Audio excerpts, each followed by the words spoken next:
ito sa sorry ba? So, imagine mo.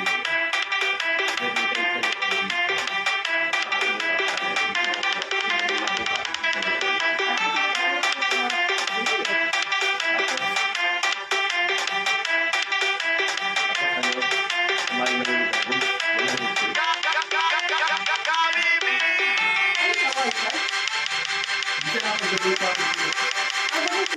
Nag-voice siya pero hindi siya wala nag-search.